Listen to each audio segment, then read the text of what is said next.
أعوذ بالله من الشيطان الرجيم.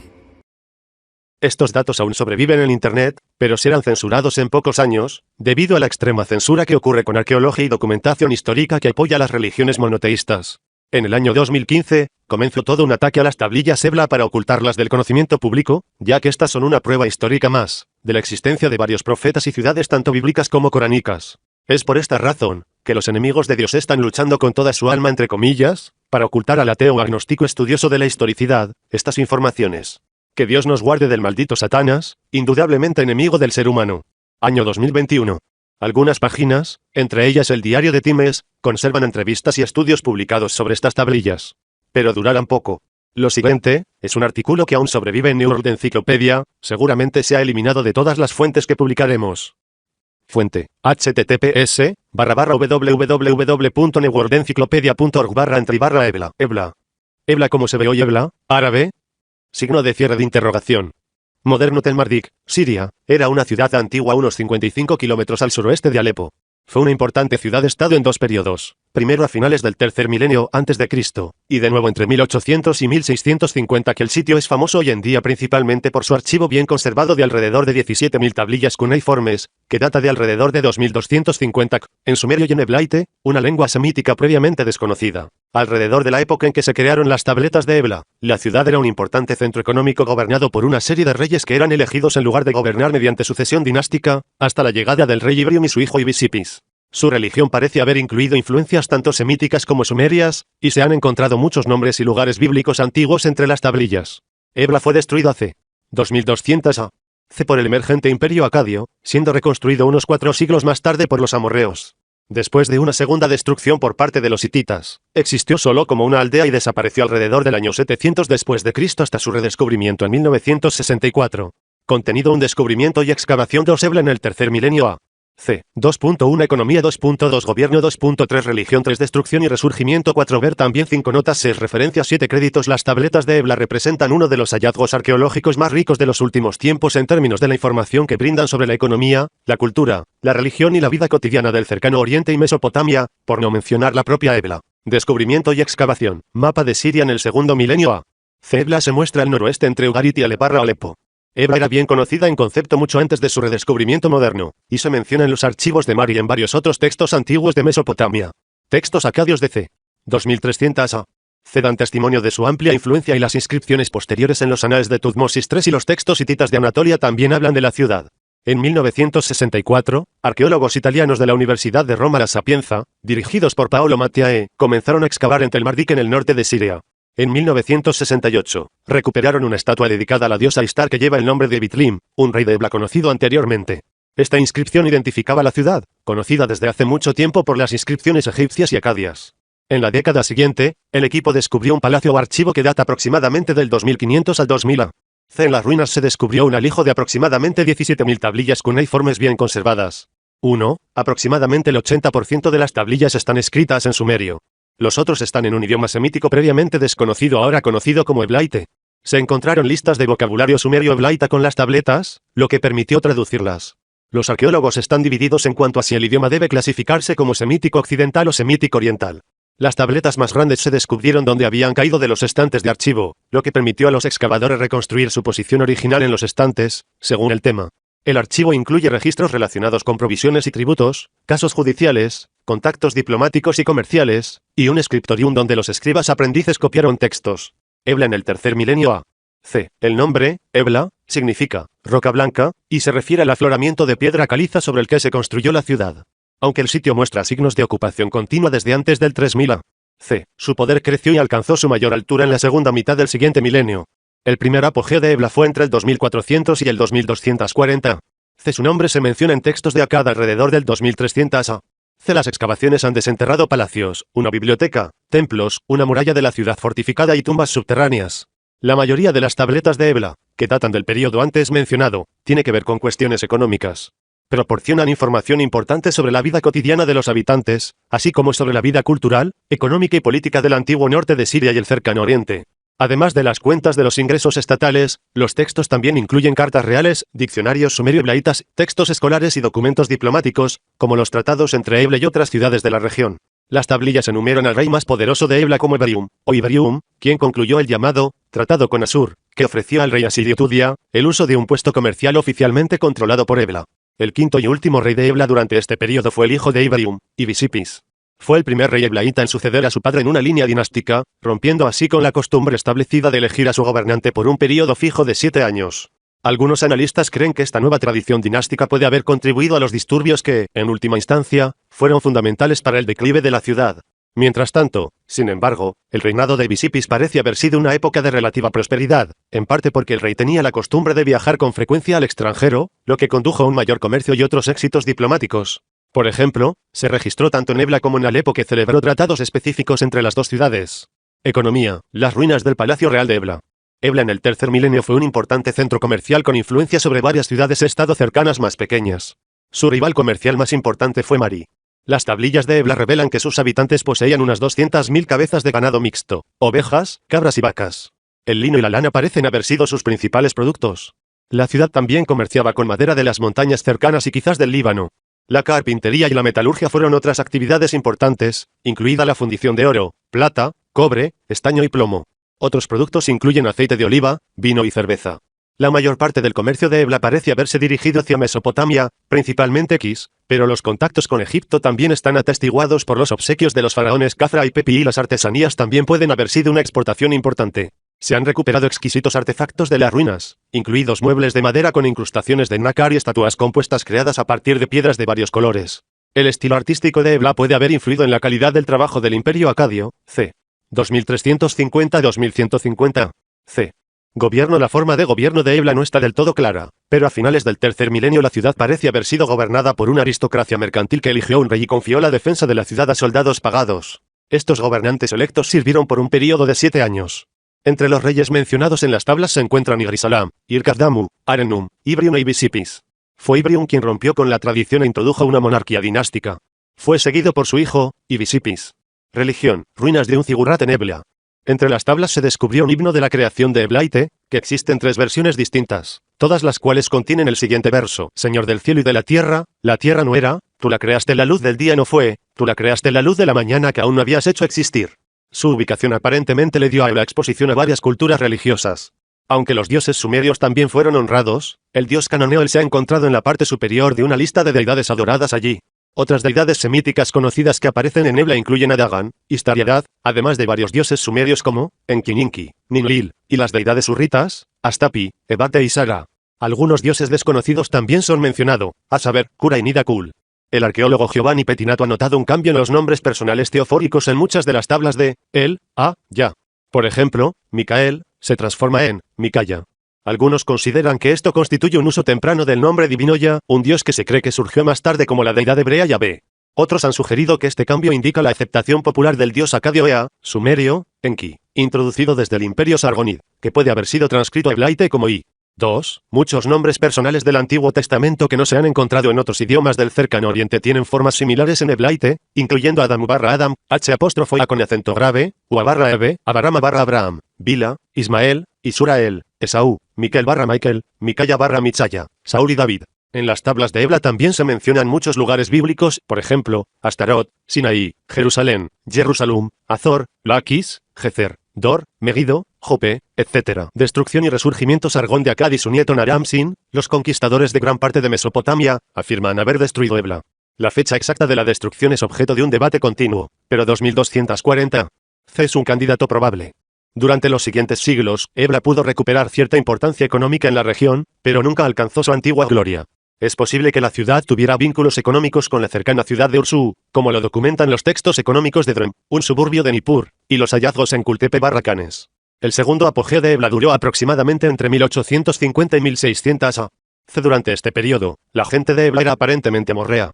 Ebla se menciona en textos de Alalak alrededor de 1750. Cibitrin fue el primer rey conocido de Ebla durante este tiempo. La ciudad fue destruida de nuevo en el turbulento periodo de 1650 a 1600 a. C. por un rey hitita, Mursili o Attusili I. Ebla nunca se recuperó de su segunda destrucción. Continuó solo como un pequeño pueblo hasta el siglo VII después de Cristo. Luego estuvo desierto y olvidado hasta su redescubrimiento arqueológico. Ver también Civilización Sumeria, Arqueología Bíblica, Sargón y Notas. Mateae, 1981. Gordon, 2002. Referencias Cornelius, Isaac y Louis de Honker. De Ebla Stellenbosch, Religiones sirio-palestinas y la Biblia hebrea. Abandrungen des Deutschen Palästina Vereins, BD. 37. Wiesbaden, Arrasowitz con misión, 2008. ISB 978-3.447.057.769 Gordon, Cyrus Ersligari Rendsburg. Ebla y Tika, ensayo sobre el archivo de Ebla y el lenguaje de Ebla y T. Winona Lake, Indiana, Eisen Browns, 2002. ISB 978-1.575.060.606 Mattiae, Paolo. Ebla, un imperio redescubierto. Garden City, Nueva York, Doubleday, 1981. ISB 978-0.385.129.046 Pettinato, Giovanni. Los archivos de Ebla, un imperio inscrito en arcilla. Garden City, Nueva York, Doubleday, 1981. ISB 978-0.385.131.520. Este artículo del periódico de Times aún existe, seguramente será censurado en el futuro, ya que toda arqueología que apoye las escrituras sagradas monoteístas son eliminados del conocimiento del público común. Año 2021. https://197.979/1-7-9-archives/ebla-reins-set-lik-on-eg-ner-lies-urban-me-ane-res-semblanze-te-og-et. Las ruinas de Ebla arrojan luz sobre el hombre urbano temprano por Boyce-Rensberger 16 de enero de 1979. Sobre el archivo. Esta es una versión digitalizada de un artículo del archivo impreso de The Times, antes del inicio de la publicación en línea en 1996. Para preservar estos artículos como aparecieron originalmente, The Times no los modifica, edita ni actualiza. Ocasionalmente, el proceso de digitalización presenta errores de transcripción u otros problemas. Seguimos trabajando para mejorar estas versiones archivadas. A partir de los restos en Siria del reino perdido de Ebla de 4.500 años de antigüedad, los estudiosos están reconstruyendo escenas de las primeras etapas de la civilización, lo que sugiere que las primeras ciudades de la humanidad pueden haber sido mucho más parecidas a las de hoy de lo que la mayoría de la gente imagina. Algunos expertos sugieren que Ebla está demostrando ser uno de los mayores hallazgos arqueológicos del siglo, y las excavaciones en su sitio han revelado una gran cantidad de artefactos que brindan nuevos conocimientos sobre los logros artísticos y tecnológicos de las primeras civilizaciones del mundo. De importancia para la ciencia es la evidencia de las formas en que se formaron por primera vez los grandes centros urbanos y las complejas redes políticas y económicas. El sitio también ha producido miles de tablillas de arcilla con inscripciones que algunos eruditos bíblicos creen que rivalizan con los rollos del Mar Muerto al autenticar y agregar el conocimiento de la vida en tiempos bíblicos y prebíblicos. Semejanza con las ciudades de hoy, unos 2500 años antes del nacimiento de Jesús, 1800 años antes del surgimiento de la Grecia clásica, Ebla era un gran y próspero centro comercial, administrativo e intelectual con instituciones económicas y políticas que suenan notablemente familiares. Por ejemplo, los registros descubiertos en el archivo del palacio revelan los siguientes detalles sobre la civilización antigua. El rey de Ebla fue elegido por un período de 7 años y compartió el poder con un consejo de ancianos. Los reyes que perdieron la reelección se retiraron con las pensiones del gobierno. Ebla acogió conferencias académicas internacionales, cuyas actas se han encontrado en los archivos del palacio. Profesores de otras naciones vinieron a Ebla para enseñar. Ebla dominó tantas otras ciudades política y económicamente que parece haber sido el centro de la red más grande de áreas urbanas en su día. Entre sus muchos socios comerciales se encontraban Sodoma y Gomorra, ciudades cuya realidad histórica se había puesto en duda hasta ahora. La ciudad de Ebla, capital del reino, tenía unos 30.000 habitantes, de los cuales 11.700 eran funcionarios. Muchos otros estaban empleados en industrias textiles y metalúrgicas de propiedad estatal. El reino entero pudo haber tenido una población de 260.000 habitantes. Ebla mantenía una academia en la que se formaba estudiantes, muchos de otros reinos, en el sistema de escritura cuneiforme. En los registros de la academia, los académicos han rastreado la carrera de un estudiante principiante que finalmente ascendió a la cima de la jerarquía administrativa del reino. Editors, Pics, False Positive, and the Error Fillet About Fertility Treatments, What Sold the With Migrant Fathers Screen High Canvases. Springsteen on Broadway, So We Know How Many Lives We Contain Continue Reading the Main Story. Hasta que se anunció el descubrimiento de Ebla en 1976, los estudiosos solo conocían otras dos civilizaciones de sofisticación y antigüedad comparables, Sumer y Egipto. Ebla, en lo que se había considerado un páramo entre los dos, ahora se sabe que tuvo relaciones políticas y económicas con ambos. Una teoría es que Ebla comenzó como un puesto avanzado distante de la cultura sumeria temprana, que surgió alrededor del 3100 a.C. y luego se convirtió rápidamente en una civilización independiente. Sin embargo, hay pruebas de que la Acrópolis de Ebla fue ocupada ya en el 3500 a.C. Existencia largamente inferida. Las ruinas de Ebla fueron descubiertas por Paolo Mattiae, un arqueólogo de la Universidad de Roma que ha estado a cargo de una excavación en el sitio desde 1964. Hasta 1968 no hubo indicios de que el sitio era el de Ebla, cuya existencia se había inferido durante mucho tiempo. De la literatura mesopotámica. En ese momento, la mayoría de los expertos no tenían idea de que Ebla era tan importante como parece haber sido ahora. Ese hallazgo siguió a la excavación, desde 1974 hasta 1976, del archivo del palacio. Otros artefactos artísticamente impresionantes provienen de otros sitios, pero nada se acerca al volumen de material escrito que se encuentra en Ebla. Se han recuperado unas 15.000 tablillas o fragmentos de arcilla. Esto es 4 veces la escritura conocida de todos los demás sitios arqueológicos del período. Para descifrar las tablillas, el profesor Mattia llamó a Giovanni Pettinato, un epigrafista italiano, o especialista en la interpretación de inscripciones, que sabía cuneiforme sumerio y que descifró el nuevo idioma en las tablillas, ahora llamado Eblaite y reconocido como el idioma semítico más antiguo conocido. Los hallazgos incluyen una variedad de documentos que van desde textos literarios, cuyo contenido no se ha informado, hasta cuentas de gastos de diplomáticos que viajan y facturas por bienes enviados y recibidos. El profesor Pettinato también ha encontrado una serie de listas de cosas como reyes, dioses, profesiones. Se incluyen más de 60, plantas, minerales, aves, mamíferos, peces, nombres personales, conjugaciones de verbos e incluso una lista de cervezas, una de la cual se llamó Ebla. Hay diccionarios Sumerian Eblaite que tienen más de 3.000 palabras. Poco después de que se reconociera la importancia del archivo, los profesores Mattia y Pettinato comenzaron a disentir sobre una serie de asuntos, desde la fecha precisa de las tablillas hasta quién estaba recibiendo o mereciendo más publicidad. Según un informe autorizado en la revista Biblical Archaeology Review, la disputa alcanzó tales proporciones que los dos eruditos no se hablaron durante meses, y el profesor Mattia nombró un comité internacional de 10 expertos para hacerse cargo del desciframiento de las tablillas, una monumental tarea que se espera dure muchos años. Según los informes, la discordia llegó a un punto en el que el presidente de Italia llamó a ambos hombres y les exigió que dejaran de lado sus diferencias. Desde entonces, el profesor Pettinato aceptó formar parte del comité. Con mucho, los hallazgos más controvertidos hasta la fecha han sido los nombres en varias tablas que tienen una extraña similitud con los nombres bíblicos. Aunque se cree que las tablas fueron escritas unos 1500 años antes de los días de David y Salomón, mencionan a personas con los nombres de Abramu. Abraham sería la versión del Antiguo Testamento, Esaú, Esaú, Mikilu, Michael, Da, Udum, David, Ismailum, Ismael, e Israelu, Israel. Las tablas de Ebla también enumeran 5 ciudades que son sorprendentemente similares en nombre a los parientes de Abraham que se dan en Génesis. Las ciudades son Paliga, Sam, Ji, Tilturaki, Nacor y Harán. Los parientes de Abraham se nombran en la Biblia como Peleg, Serug, Tare, Nacor y Harán. Los eruditos bíblicos generalmente han pensado que Abraham vivió alrededor del 1800 a.C. Sodoma y Gomorra. Otro extraño paralelo con la Biblia es una lista de 5 ciudades: Sodoma, Gomorra, Adma, Cebo y Mibela, también llamado Azor. Tanto las tablas de Ebla como el Génesis, escritos más de 1000 años después, dan la misma lista en el mismo orden. En la Biblia, Sodoma y Gomorra, a menudo asumidas como alegóricas, son destruidas por su maldad. En las tabletas Ebla, son centros comerciales prósperos. Las tablillas también contienen un relato poético de la creación del mundo que se parece mucho a la historia del Génesis. Y hay una historia de Eblaite sobre una gran inundación que destruyó el mundo, un relato similar a las historias de inundaciones tanto de la Biblia como de la poesía sumeria. El profesor Pettinato también cree que sí. Encontró evidencia de que el dios Ya, una contracción del dios hebreo Yahvé, estaba entre las 500 deidades reconocidas en Ebla. Ha sugerido que ya eventualmente ascendió en prominencia teológica para convertirse en la única deidad reconocida por los hebreos. Otros epigrafistas señalan que traducir la sílaba crítica como Ya es solo una de las 2 posibilidades para un cierto símbolo cuneiforme. El otro no dejaría pruebas de Ya en Ebla. En cualquier caso, muchos eruditos bíblicos.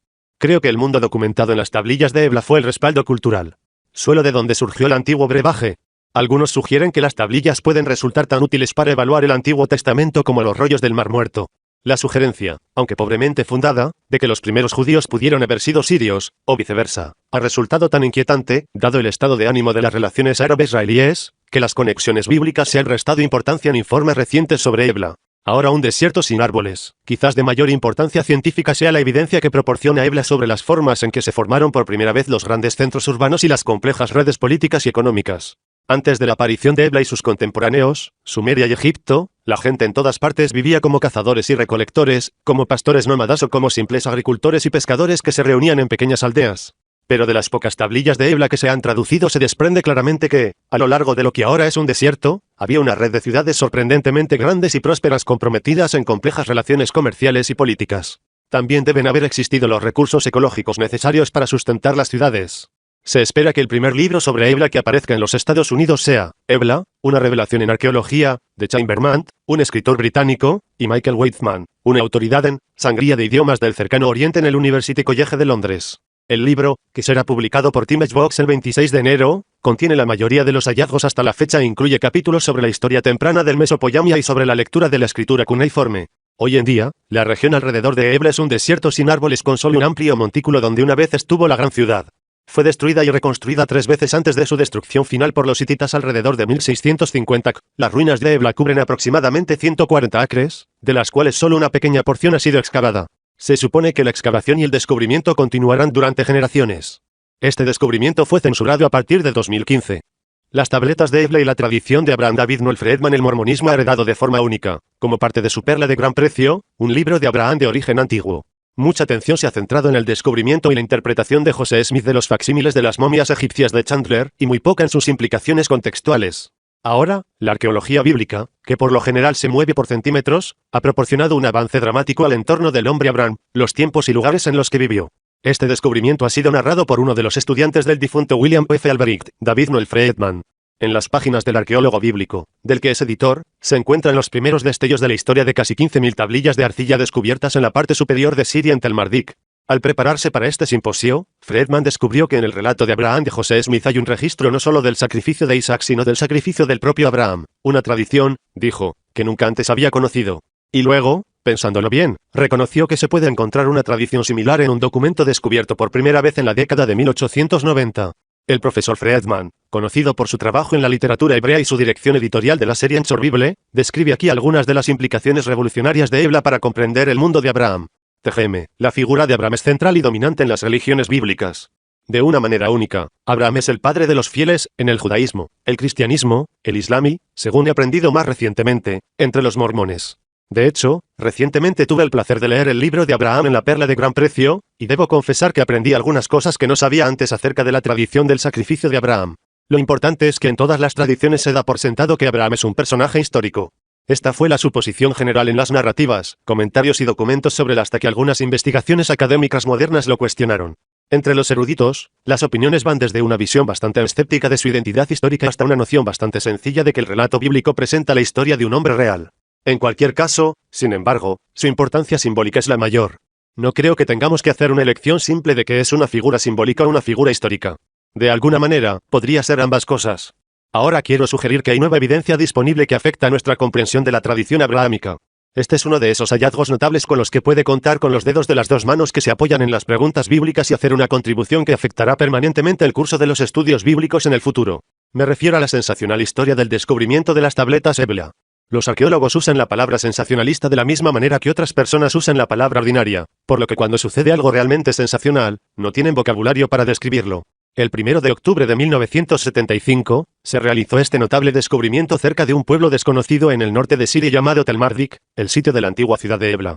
Ese día, un equipo arqueológico italiano de la Universidad de Roma, encabezado por el profesor Paolo Mattiae, llegó a una sala que contenía el archivo real de Ebla, que constaba de unas 15.000 tablillas cuneiformes y fragmentos de diferentes tamaños y formas, sustancialmente intactas y sin perturbaciones desde el lugar fue destruido y abandonado hace 4.500 años. Este no fue un descubrimiento accidental en el sentido de que tantos grandes hallazgos del pasado fueron hechos por personas sin entrenamiento o experiencia, que estaban buscando algo más o nada en absoluto cuando encontraron algún tesoro invaluable de la antigüedad. Es bien sabido que un par de cabreros tropezaron con el primero de los rollos del Mar Muerto mientras perseguían animales errantes. Un camellero que excavaba en busca de suelo rico en nitratos cerca de un cementerio en Egipto encontró los manuscritos de Nag Hammadi, y los campesinos que estaban arando un campo en Ras Shamra, antiguo Ugarit, encontraron una tumba antigua que condujo al descubrimiento de las famosas tablillas en escritura cuneiforme cananea. En cambio, Ebla fue una excavación planificada en su 12ª campaña anual.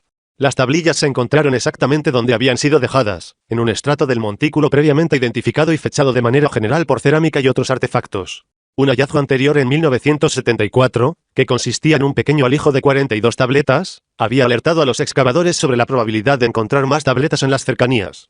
De hecho, otra sala en el patio principal del Palacio Real había producido una gran colección de alrededor de 1000 tablillas y fragmentos a principios de la temporada de 1975, por lo que ya había un alto nivel de emoción y expectativa en el campamento cuando el equipo ingresó al campamento. Últimas 2 semanas del período de excavación. Incluso con esta exitosa experiencia a sus espaldas, no estaban en absoluto preparados para el descubrimiento de un archivo tan enorme con su contenido en tan excelente estado de conservación. La mera cantidad de un hallazgo de esta magnitud es abrumadora, e incluso las tareas más básicas de registrar, fotografiar y numerar todos los elementos se convirtieron en una enorme carga para el personal con exceso de trabajo. El trabajo no pudo completarse en el poco tiempo que quedaba, por lo que la temporada se extendió por 2 semanas más, mientras continuaban los esfuerzos para recolectar y organizar las miles de tabletas de manera sistemática. El objetivo era doble: reunir y almacenar las tabletas para que fueran seguras y fácilmente accesibles para que las examinaran y estudiaran los expertos, y registrar las tablillas y sus puntos de hallazgo de tal forma que la escena original pudiera reconstruirse hasta el último detalle. Si bien el epigrafista de la expedición, el profesor Giovanni Pettinato, pudo clasificar y examinar la mayor parte de las tablillas, muchas quedaron por ver cuando terminó la temporada. Junto con los demás, estos fueron empaquetados para su envío al Museo Nacional de Arqueología en Alepo para esperar investigación e identificación en una fecha posterior. Durante la temporada que terminó en octubre de 1976, se encontraron 1.600 tablillas adicionales en otras habitaciones asociadas con el palacio. Solo se ha examinado una fracción de ellos, por lo que podemos estar seguros de que a los estudiosos les esperan muchas sorpresas mientras emprenden la ardua y meticulosa tarea de descifrar e interpretar cada tablilla por turno. Una lectura preliminar de lotes de tablillas estableció sin lugar a dudas que este era el archivo del Palacio Real de la antigua Ebla. Consistía principalmente en las cuentas económicas, que cubren el comercio y los tributos, de los gobernantes de la ciudad-estado durante un período de quizás 100 a 150 años a mediados del tercer milenio antes de Cristo. Vastos intereses comerciales y actividades comerciales de este próspero reino. Había muchos otros que se ocupaban de la diplomacia y las relaciones exteriores, asuntos internos y domésticos, y asuntos culturales y de culto, todos ilustrando el carácter multifacético y la calidad de vida en esta metrópolis rebosante conocimiento directo de lo que faltaba casi por completo antes de las excavaciones y descubrimientos actuales. Difícilmente se puede exagerar la importancia de los nuevos hallazgos, no solo por el tamaño de este archivo prácticamente intacto, sino también por la época a la que pertenecen y el lugar de donde proceden. Las tabletas están en dos idiomas, sumerio y un dialecto semítico previamente desconocido que los eruditos han llamado eblaite. Los eruditos ya están debatiendo si pertenece a la rama semítica oriental, acadio, con un fuerte acento occidental, o a la rama semítica occidental, cananea, con una deriva oriental. Entre los dialectos cananeos más conocidos se encuentran el ugarítico, el fenicio y el hebreo bíblico. Hay 114 listas de vocabulario en ambos idiomas que proporcionarán un glosario muy amplio para el estudio de los otros textos y de la Biblia. De particular interés son los nombres de lugares y personas. Encontramos un área extensa de superposición entre las tablas de Ebla y el texto bíblico. Entre los muchos nombres personales tanto en la Biblia como en las tablas se encuentran los siguientes: Abraham, David, Esaú, Ismael, Israel, Micaías, Miguel y Saúl. Hemos normalizado la ortografía de estos nombres para que se ajusten al patrón bíblico, pero la ortografía en eblaite es tan cercana en todos los casos que no se puede cuestionar la identidad de los nombres. Sin embargo, en ningún caso podemos decir que las personas son idénticas. En algunos casos, notablemente el de David, que en eblaite se escribe Daudum, el nombre no se conoce de ninguna otra fuente en la antigüedad.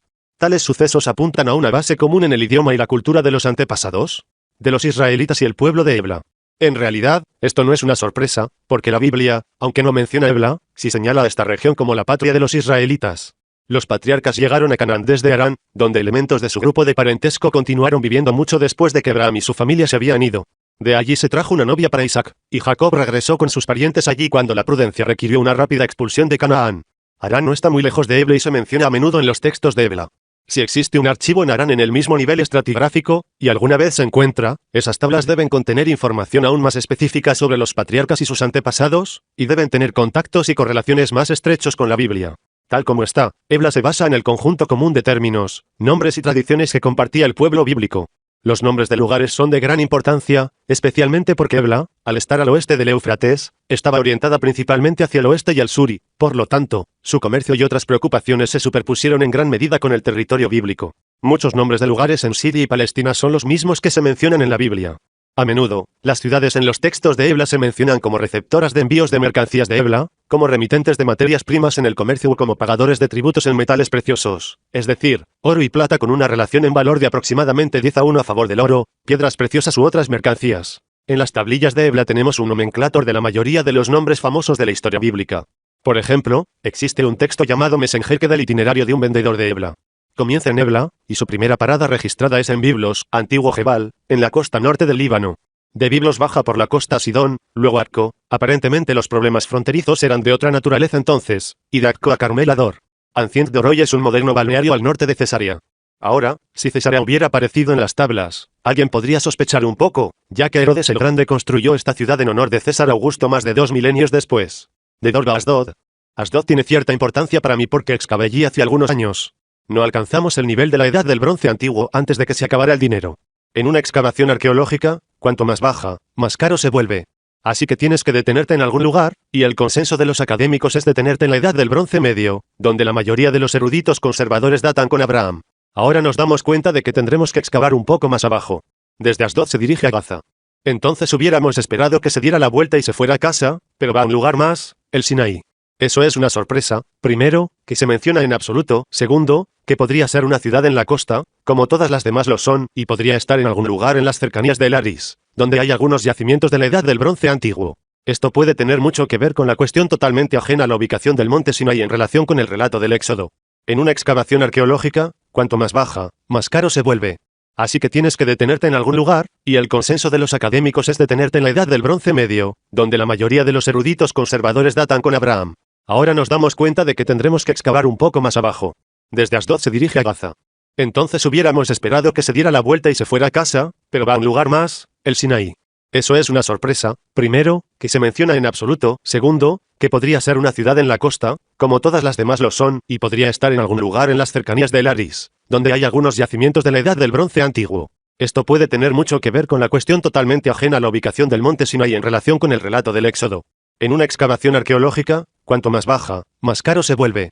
Así que tienes que detenerte en algún lugar, y el consenso de los académicos es detenerte en la Edad del Bronce Medio, donde la mayoría de los eruditos conservadores datan con Abraham. Ahora nos damos cuenta de que tendremos que excavar un poco más abajo. Desde Asdod se dirige a Gaza. Entonces hubiéramos esperado que se diera la vuelta y se fuera a casa, pero va a un lugar más, el Sinaí.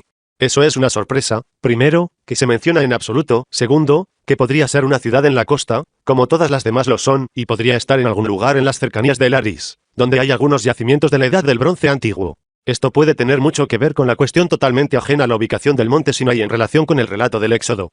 Así que tienes que detenerte en algún lugar, y el consenso de los académicos es detenerte en la Edad del Bronce Medio, donde la mayoría de los eruditos conservadores datan con Abraham.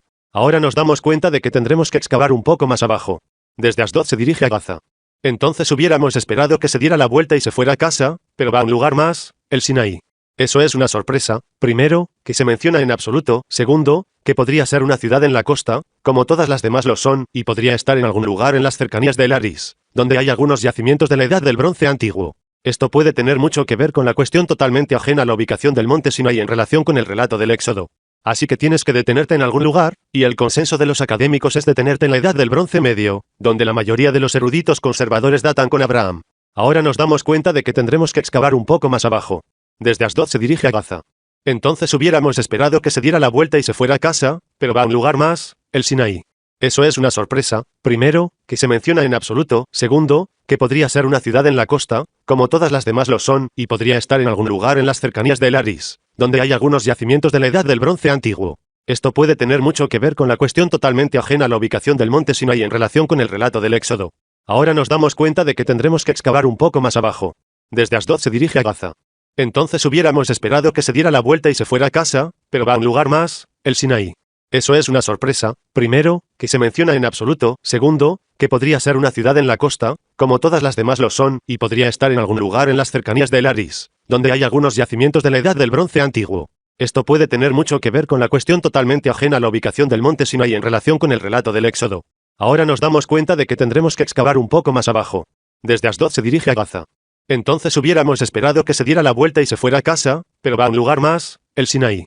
Eso es una sorpresa. Primero, que se menciona en absoluto. Segundo, que podría ser una ciudad en la costa, como todas las demás lo son, y podría estar en algún lugar en las cercanías de Laris, donde hay algunos yacimientos de la Edad del Bronce antiguo. Esto puede tener mucho que ver con la cuestión totalmente ajena a la ubicación del monte Sinaí en relación con el relato del Éxodo.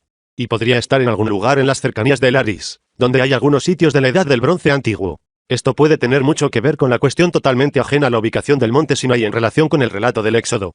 Y podría estar en algún lugar en las cercanías de Laris, donde hay algunos sitios de la Edad del Bronce antiguo. Esto puede tener mucho que ver con la cuestión totalmente ajena a la ubicación del monte Sinaí en relación con el relato del Éxodo. Hay diferentes teorías sobre dónde estaba o está el monte Sinaí. La elección del sitio tradicional en Santa Catarina se remonta a solo la época de Jerónimo en el siglo IV después de Cristo, y una teoría muy popular respaldada por algunos de los nombres más importantes en nuestro campo ha ubicado al monte Sinaí en la región de Madián, que es la frontera aria entre Jordania y Arabia Saudita, al este del Golfo de Aqaba. Me parece, y sin duda habría un debate considerable al respecto, que la aparición del nombre Sinaí, en una tablilla del tercer milenio antes de Cristo, en el mismo lugar que se llama la península del Sinaí hasta el día de hoy, indica que el nombre fue ya adjunto a esa área mucho antes de la época de Moisés. Por lo tanto, podemos esperar que la información incidental de las tabletas Ebla arroje luz sobre muchas preguntas. Ahora llegaremos al meollo del asunto. Esto tiene que ver con algunos otros nombres. Ciudades como Azor, Megido, Laquis y Jerusalén se mencionan en las tablas, Pero quizás la información más importante que hemos obtenido hasta ahora llegó en una ocasión muy dramática, el 29 de octubre, 1976, cuando el profesor Pettinato pronunció un discurso ante los 2.500 miembros reunidos de 3 sociedades científicas en St. Louis. Anuncié a esa reunión que escucharían algo que nunca olvidarían y que le dirían a sus nietos. Lo que Pettinato dijo fue que había encontrado algo muy significativo en una de estas anodinas tabletas de Ebla. Entre miles de tablillas con información comercial había una en la que encontró, entre otros muchos nombres geográficos, los nombres de las 5 ciudades de la llanura. Las 5 ciudades de la llanura se mencionan juntas como una liga de 5 ciudades en un solo capítulo de la Biblia, Génesis 14. Ahora, desde un punto de vista matemático, tener los mismos 5 nombres en el mismo orden es extraordinario. Significa que aún no se ha definido alguna relación entre la lista de Génesis 14 y la lista de la tableta Ebla. Se le podría perdonar por no saber qué eran las 5 ciudades, pero al menos reconocerá las 2 primeras. Se han convertido en palabras familiares, no necesariamente debido a la historia de Génesis 14, pero sin embargo, las conocería, Sodoma y Gomorra. El siguiente parece un poco menos conocido, pero si hubieras tenido que luchar con el libro del profeta Oseas durante los últimos 10 años como lo he hecho yo, los reconocerías también, Adma y Zeboim. La última ciudad de la lista es Bela. 1. Según la tradición bíblica, estas ciudades florecían cuando Abraham y su sobrino Lot llegaron a Tierra Santa y se establecieron allí.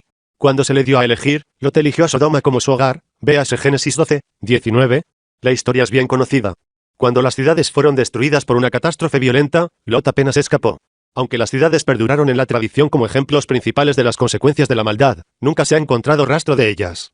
Hasta los descubrimientos en Ebla, no se ha observado ninguna mención de ellos en ninguna fuente de los primeros tiempos fuera de la Biblia. Ahora, por primera vez, se enumeran en una tableta económica ordinaria de Ebla. ¿Por qué es esto tan importante? Bueno, significa que de alguna manera la persona que escribió la historia en Génesis 14 tuvo acceso a la misma información que se encuentra en esta tablilla de Ebla. La opinión de la mayoría de los eruditos es que Génesis 14 se escribió mucho más tarde. Incluso si acepta la tradición más conservadora, que Moisés escribió el capítulo, eso sigue siendo un mínimo de 1000 años más tarde que las tablas de Ebla. Eso no es todo. En Génesis 14 tenemos el curioso comentario de que la última ciudad, Bela, también se llama Zor. Por lo general, en la Biblia, aunque no en este capítulo, si se dan 2 nombres para el mismo lugar, significa que uno representa un nombre anterior y el otro el nombre actual. Pero eso no es cierto aquí. El lugar parece haber tenido ambos nombres al mismo tiempo. Eso suena raro. Pero según el profesor Pettinato, otra tableta tiene la misma lectura. Zor está en el distrito de Bela. En otras palabras, hay una precisión aquí en la tablilla de Ebla que no tienes en la Biblia, pero la Biblia refleja una realidad que, en mi opinión, solo alguien que viva en ese momento sabría. Otro punto, la ciudad antes de Sodoma en esta lista en la tabla de Ebla es Damasco. Curiosamente, en la historia de Génesis 14 también se menciona a Damasco. En otras palabras, los puntos de contacto son bastante llamativos y, como forma de explicarlo, sugeriría que identidad de contenido significa proximidad en el tiempo. La historia no se repite, y rara vez se encuentran 2 situaciones exactamente iguales con cientos o miles de años de diferencia. Esto plantea una gran pregunta, por supuesto, sobre la fecha de los patriarcas. Mientras tanto, podemos preguntarnos si esta información tiene relación con la cuestión de la historicidad del relato de Génesis 14. Los eruditos han diferido ampliamente sobre este tema en particular. Hasta el día de hoy, nunca se ha resuelto. Mi maestro, el profesor William F. Albrecht, era muy conservador y creía que Génesis 14 tenía un sustrato histórico. Pasó gran parte de su carrera tratando de ubicar esta historia en un contexto histórico.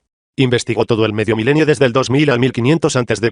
y encontró una variedad de soluciones, ninguna de las cuales atrajo a sus colegas y estudiantes, ni siquiera estuvo completamente satisfecho a sí mismo.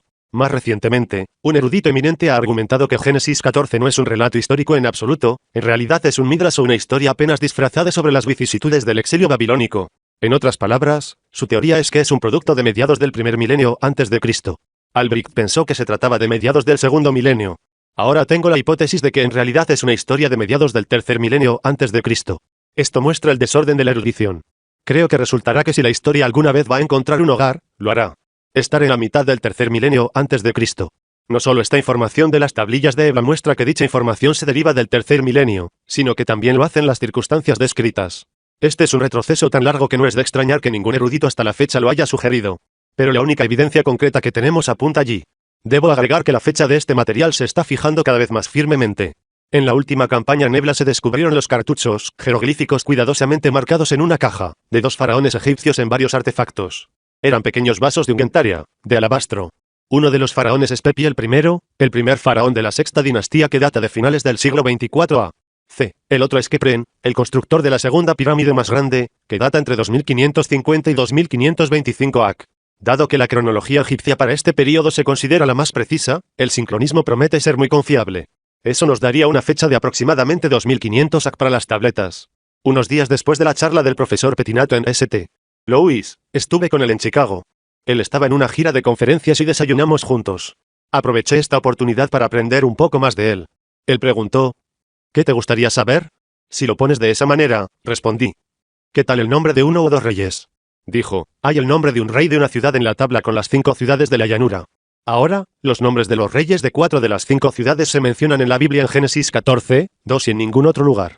Que yo sepa, nunca ocurren en ningún otro lugar fuera de la Biblia, y sería una suposición justa que estos son algunos de los reyes menos conocidos en la historia del mundo.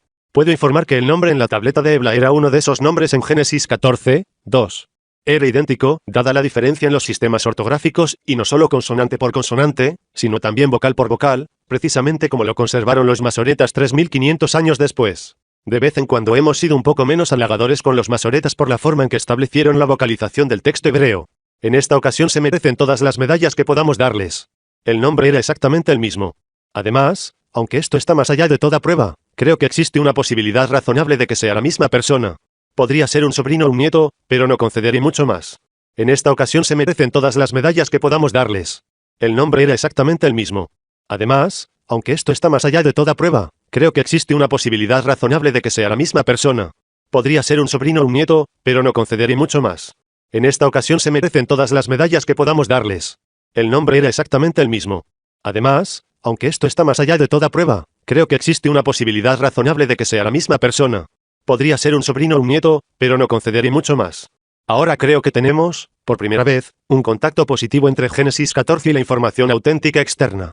La historicidad de la tableta Ebla no presenta ningún problema porque es un simple texto comercial, no legendario ni mitológico.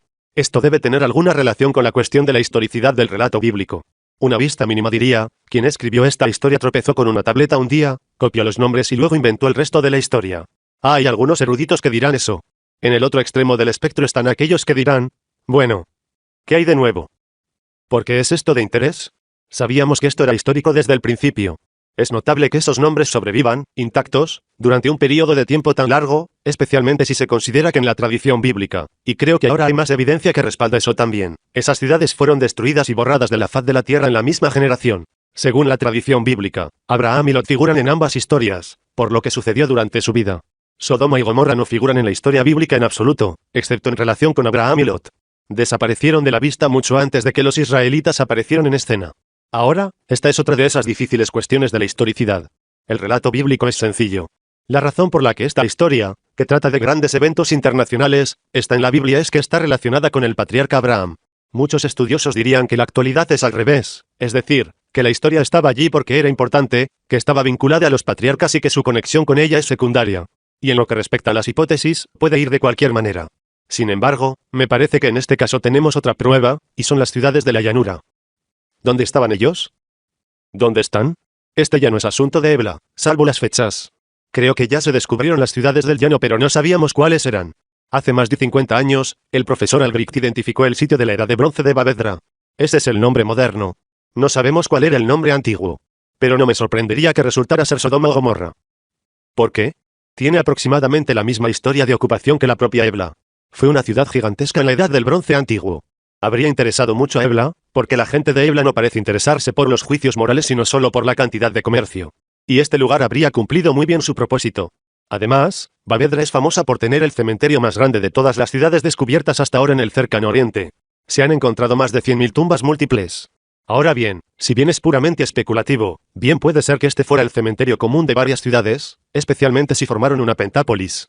Hay otra evidencia, pero la principal evidencia es que todas estas ciudades fueron destruidas en la Edad del Bronce antiguo. Ahora bien, si se corresponden en tiempo y lugar, entonces podrían ser las mismas ciudades. Creo que la evidencia en la Biblia misma apunta al lado este del Mar Muerto en lugar de al sur o al oeste para esas ciudades, contrariamente a la tradición.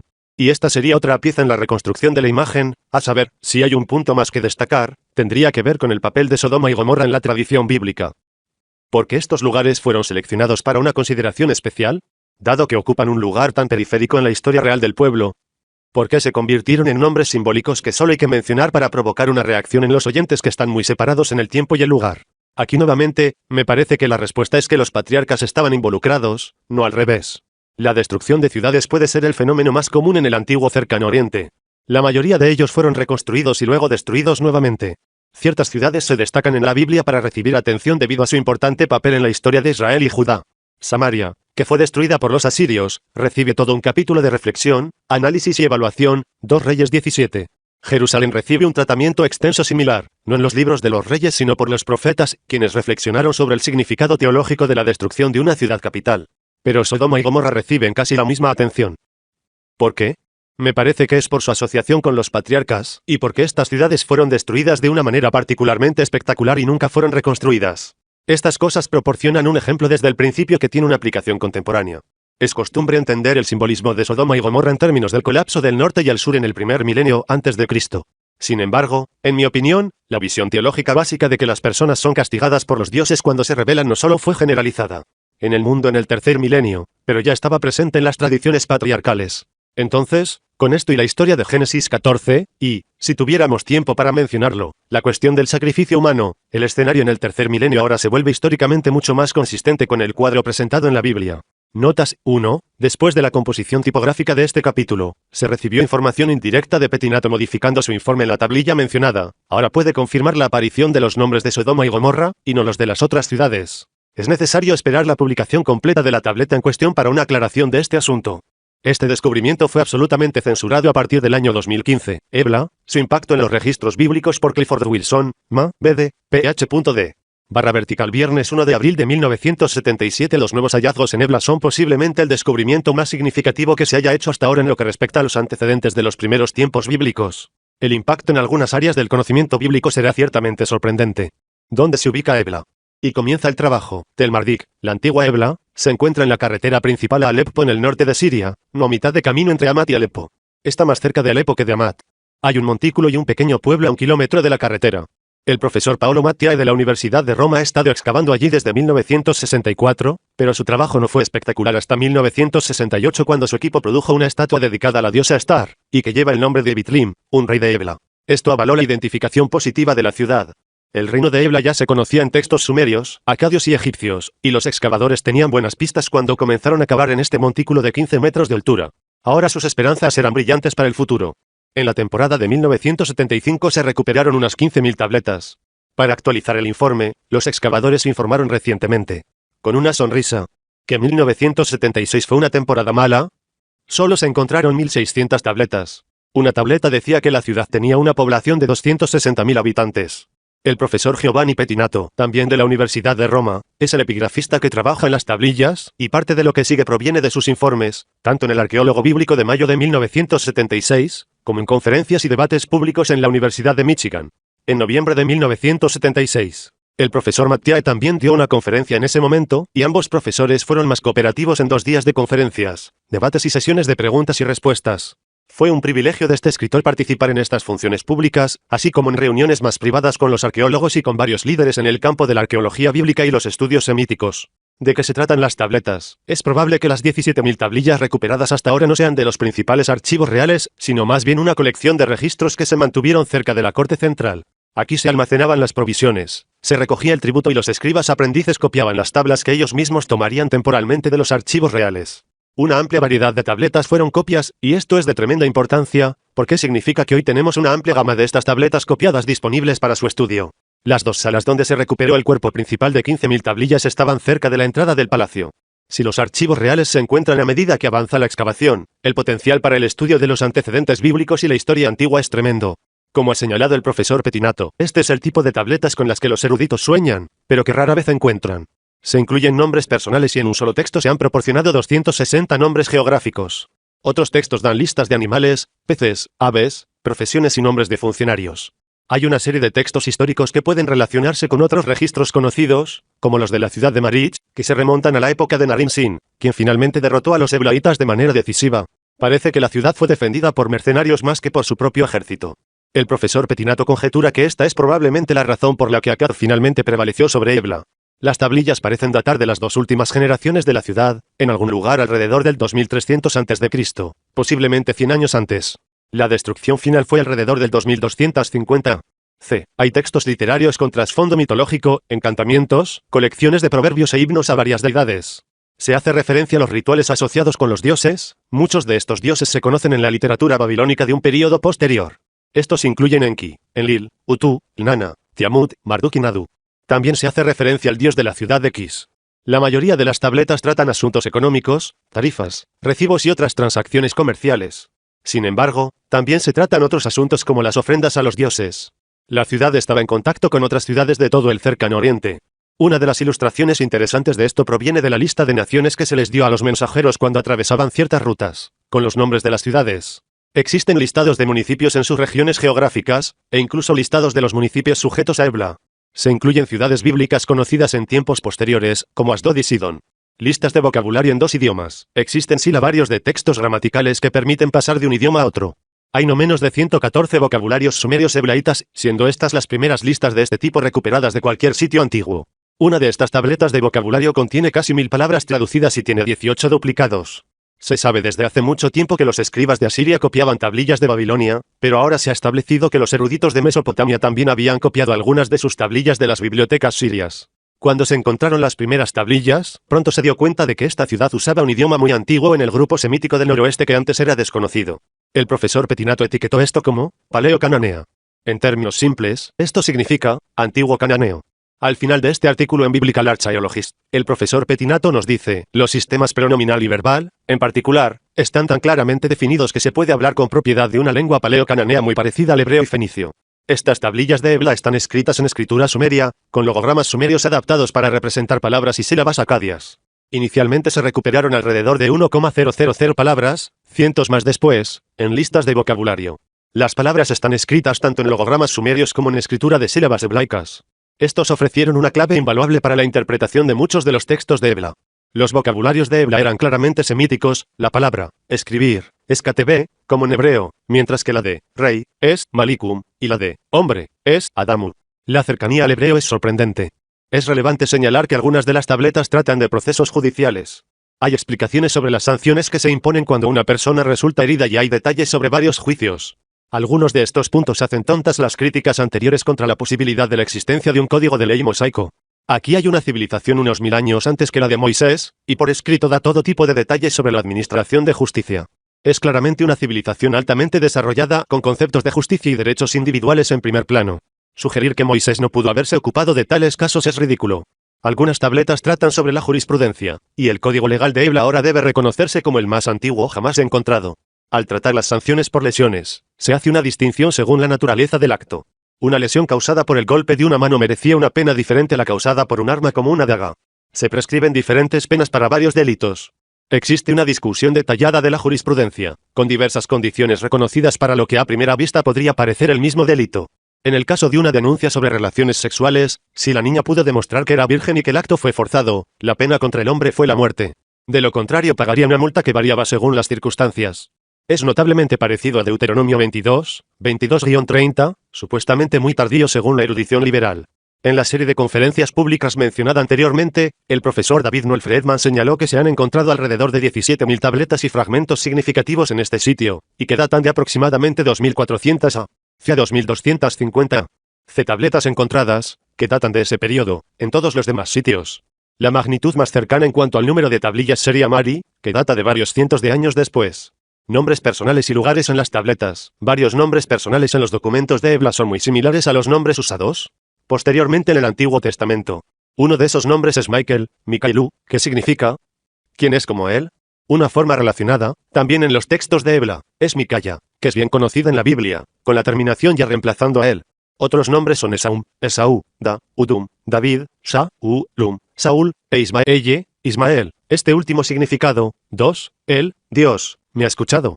Otros ejemplos dados por el profesor Petinato son en Anielle que se entregó a Enanilla, ya tiene piedad de mí, Adam Malich, hombre de Milik, y Leil, es fuerza, Ebdurasap, sirviente de Rasap, y Sabú, un hombre es el padre, Is-Ilum, un hombre es el dios, Isaya, ya ha salido, y Azdamu, la mano de Damu, e Ibn Malich, Milik ha creado. Los eruditos hebreos reconocen similitudes notables con el hebreo posterior en el Antiguo Testamento, y el propio profesor Petinato declara, en el arqueólogo bíblico mencionado anteriormente, muchos de estos nombres aparecen en la misma forma en el Antiguo Testamento, de modo que una cierta interdependencia entre la cultura de Ebla y la del Antiguo Testamento. Palabras hebreas similares a las palabras Ebla. En Ebla, el rey tiene el título sumerio, según las listas de vocabulario ya mencionadas, el equivalente paleo-cananeo es Malek. Esto es prácticamente lo mismo que la palabra hebrea para rey en el Antiguo Testamento, Melech. Los ancianos del reino eran el Abu, notablemente cercano a Abba, padre, del Antiguo Testamento. En muchos puntos, la similitud con el hebreo del Antiguo Testamento es muy cercana. La búsqueda del hombre del Dios verdadero y de la verdad espiritual se muestra en algunos de los nombres personales de Ebla. Micaya, ¿qué significa? ¿Quién es como ya? Reemplazado, Micaelle, ¿qué significa? ¿Quién es como elle? Él. En Naniyá, significaba, ya tienes misericordia de mí. Reina Adad, decirle al mundo que, Adad, un Dios, es nuestro pastor, le recuerda al cristiano el Salmo 23, donde lo último de esa búsqueda de dirección y protección divinas se encuentra cuando el salmista exclama, el Señor es mi pastor. El profesor Petinato analiza los nombres de algunos de los dioses atestiguados en Eber, incluido, 2 el de los textos ugaríticos, y nos dice que, a partir de Eber, ello fue sustituido por Ya.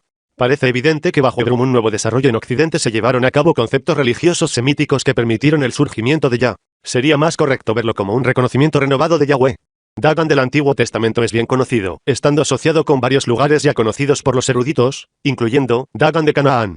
Esto indica que el término, Canaán, se conocía mucho antes de lo que se creía anteriormente. Un aspecto de especial interés para los estudiantes de la Biblia es que se hace referencia a varias ciudades del Antiguo Testamento. Hay ciudades que se conocían anteriormente en los registros del primer y segundo milenio, pero ahora se hace referencia a ellas en estas tablas del tercer milenio antes de Cristo. Está Salim, posiblemente la ciudad de Melquisedec, Azor, Laquis, Megiddo, Gaza, Dor, Sinaí, Astarot, Jopia y Damasco.